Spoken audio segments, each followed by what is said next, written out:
вы, находясь на этом высоком минбаре нашей обновленной, грандиозной мечети, еще раз вглядываясь в ее величественную архитектуру и великолепное убранство, видят тысячи радостных лиц и единоверцев, получивших возможность в самых комфортабельных условиях исполнять свои религиозные требования, я хотел бы еще раз поблагодарить всех тех, кто внес свою лепту в возведение этого уникального храма, кто своими средствами, трудом и молитвами на протяжении всех этих лет способствовал его возведению ради довольства Создателя во благо мусульман нашего города.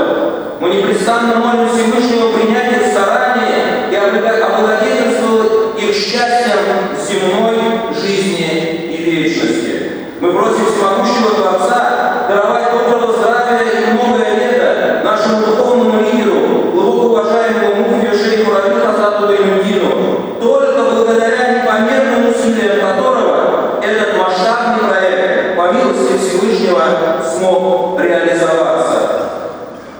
Символично, что открытие нашей мечети пришлось на лучший день года Яум Арафа, став для всех нас самым дорогим подарком к празднику Курбана. Однако радость этого двойного праздника была омрачена печальным известием о страшной трагедии, произошедшей с паломниками в Священной Мекке, в которой погибли несколько сотен человек и еще больше получили ранения. Мы молим Всевышнего упокоить души погибших в вечной райской обители и даровать скорейшего выздоровления пострадавшим. Инна лиллахи ва инна илейхи раджиун. Поистине мы принадлежим Аллаху, и к Нему наше возвращение. Особенно прискорбно осознавать, что эта массовая гибель людей произошла во время паломничества хаджа в день праздника Курбан-байрам, символизирующие святость человеческой жизни. Ведь совершая эти дни жертвоприношения, мы ежегодно вспоминаем историю любимца Всевышнего Ибрахима, алейхиссалам, чья обещанная жертва собственным сыном Исмаилом была заведена Господом на барашка и таким образом, вплоть до конца времен, провозгласила неприкосновенность человеческой жизни. В Священном Коране говорится: мы заменили его великой жертвой и оставили о нем добрую славу у последующих поколений. История Ибрахима и Исмаила, алейхиссалам, приведенная как в Священном Коране, так и в Библии, ясно дает понять, что жертва сынов Адама должна заключаться не в прерывании своей и тем более чужой жизни, дарованной нам Создателем, а в ее использовании на всеобщее благо ради довольства Господа, жертвованием временем своей жизни, имуществом и другими возможностями для совершения добра и принесения пользы обществу, несмотря на все трудности и искушения, встречающиеся перед человеком на жизненном пути. Один из современных мусульманских мыслителей справедливо отмечает, что право на принесение в жертву человека не получил даже великий пророк Ибрахим, халилуллах, друг Господа, хотя в силу данного обета пожертвовать первенцем в знак благодарности он и должен был сделать это. Поэтому никто после этого не имеет права утверждать, что заручился поддержкой Всевышнего на право проливать людскую кровь и жертвовать жизнями других людей.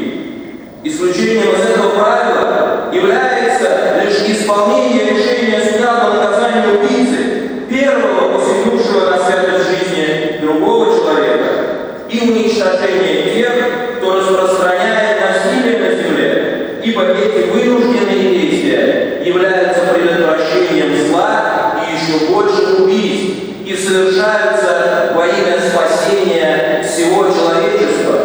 Именно об этом громогласно возглашает священный аят: «Ман каталя нафсан бигайри нафс ау фасадин фил ард факааннама каталя наса джами'а ва ман ахьяха факааннама ахья наса джами'а». Кто убьет человека не из убийства или из распространения нечестия на земле, тот словно убил всех людей. А кто сохранит жизнь человеку, тот словно сохранит жизнь всем людям. Человек, Это венец Божьего творения, которого Он наделил самыми прекрасными и возвышенными качествами, дал служение все другие земные и небесные творения, сделал его своим наместником на земле, дав ему превосходство даже над ангелами, которым повелел поклониться ему в знак почтения. Я не буду цитировать многочисленные аяты нашего священного Писания, остановлюсь лишь на суре Ат-Тин, смоковнице, которая многим из нас известна. В ней говорится: «Лакад халакна л-инсана фи ахсани таквим». Мы, говорит Всевышний Аллах, Табарака ва Тааля, сотворили человека наилучшим сложением. Известный правовед, факих, комментатор Корана муфассир Абу Бакр ибн Араби, разъясняя этот аят, отмечает: Аллах не сотворил ничего лучшего, чем человек. Он сотворил его живым, знающим, обладающим силой, волей, речью, слухом, зрением, рассчитывающим вперед, мудрым. Человек сотворен прекрасно, как своим внутренним миром, так и внешним обликом. Человек – это микрокосм, ибо все, что есть в иных творениях, собрано в нем. О человеке, как о маленькой вселенной, высказывались другие величайшие мусульманские ученые. Так, обращаясь к сынам Адама, Али ибн Абу Талиб говорил: «Думаешь, что ты маленькое тело, а ведь в тебе таится огромный мир». Джалалуддин Руми писал: «Ты, человек, море постижений, сокрытое в капле росе. Ты вселенная, таящаяся в теле длиной 1,5 метра». Однако столь высокое и почетное положение человека вовсе не является поводом для самовосхищения и гордыни, которые, как известно, стали причиной проклятия и низвержения некогда возвышенного Господом до уровня приближенных ангелов Иблиса. Напротив, статус лучшего Божьего творения и его наместника на земле возлагает на каждого человека великую ответственность сохранить незапятнанным этот светлый образ и мудро распоряжаться тем, что было дано Всевышним нам во служение. Мы всегда должны помнить, что только по величайшей милости Творца были удостоены этого положения и в знак благодарности должны исполнять возложенную им на нас миссию.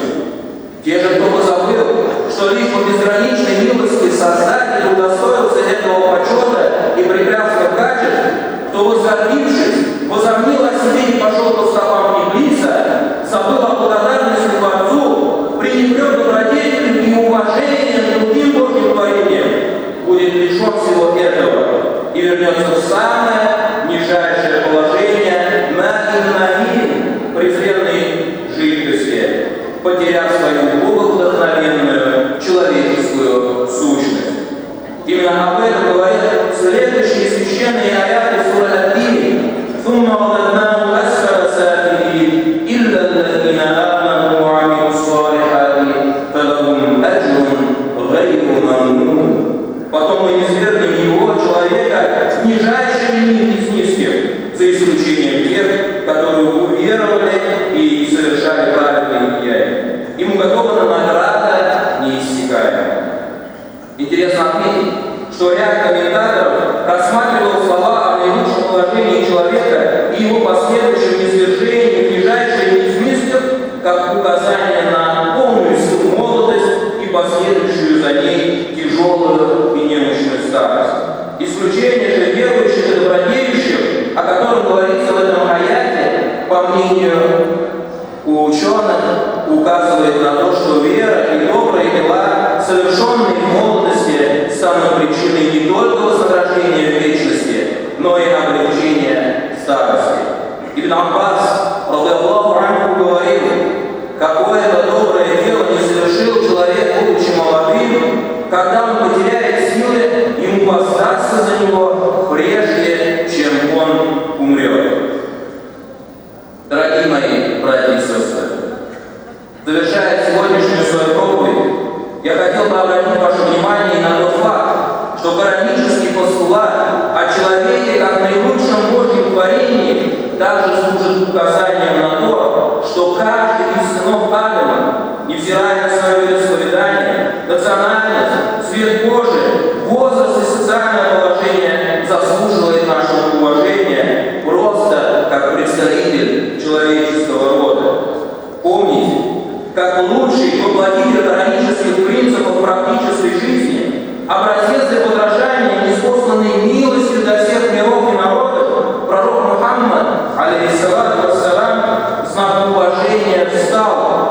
когда мимо него проходила похоронная процессия, провожающая последний путь Иудея. А в ответ на возглас: «Так это же Иудей воскликнул, а разве он не человек?»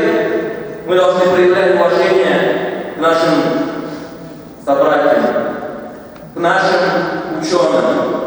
И только взаимоуважение породит благодать как в этом мире, так и в мире